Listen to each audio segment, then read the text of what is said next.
How much power should one person hold? For most of human history, the answer was absolute. By 1775, the Atlantic world was a playground for massive empires. Great Britain, France, Spain, they were all run by monarchs who had the final say on everything. They made the laws, they enforced the laws, and they judged the laws. But here's the problem. Absolute power is a trap. Philosophers like Montesquieu warned that if you give one person all the keys to the kingdom, liberty dies.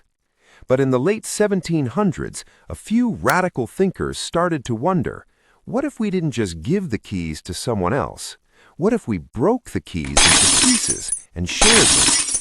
This was the birth of a wild experiment called federalism. It's the reason your state has its own laws, but your country has a president. It's a 300-year-old power-sharing hack that changed the world.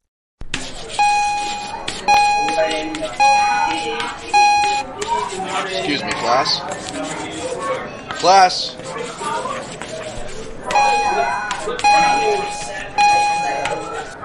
Think of federalism as a piece of political software. Before it was ever installed in a constitution, it had to be coded. This happened during the Enlightenment, a time when people used logic to solve the bug of tyranny. First, meet John Locke. Locke argued that you weren't born a subject to a king. You were born with natural rights, life, liberty, and property. He proposed a social contract.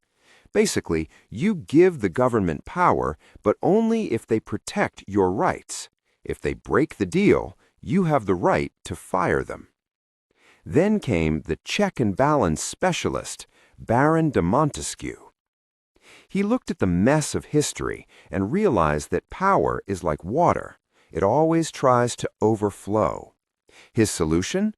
Build dams. He proposed splitting government into 3 co-equal branches, the legislative, the executive, and the judicial. By separating these powers, you ensure that no single group can ever become the boss of everyone else. So the revolutions were won. Now came the hard part. How do you actually divide the power? The American founders failed at first. Their first attempt, the Articles of Confederation, was like a messy group project. The states had all the power, and the national leader couldn't even collect enough money to pay the bills. It was a disaster. Fast forward to 1787. The delegates in Philadelphia realized they needed a better balance. They created a dual system. Early on, we called this layer cake federalism. The national government handled big stuff like war and money, while the states handled local stuff like schools and roads. The layers were separate, no mixing. But fast forward to today, think of our system now as marble cake federalism. The lines are blurred. When the federal government provides money for state highways or health care, the powers get swirled together. This is cooperative federalism. It's a constant tug of war. Every time there's a debate over a law, we are still asking that same 1787 question.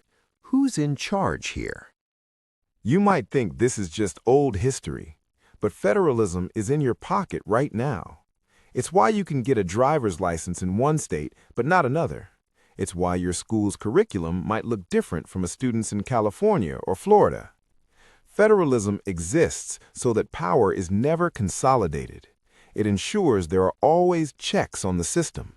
If you don't like a federal law, you can work at the state level. If a state violates your rights, the federal courts can step in. The founders didn't build a perfect machine, they built an adaptable one. They gave us the amendment process so we could keep making the union more perfect. That power, it belongs to you.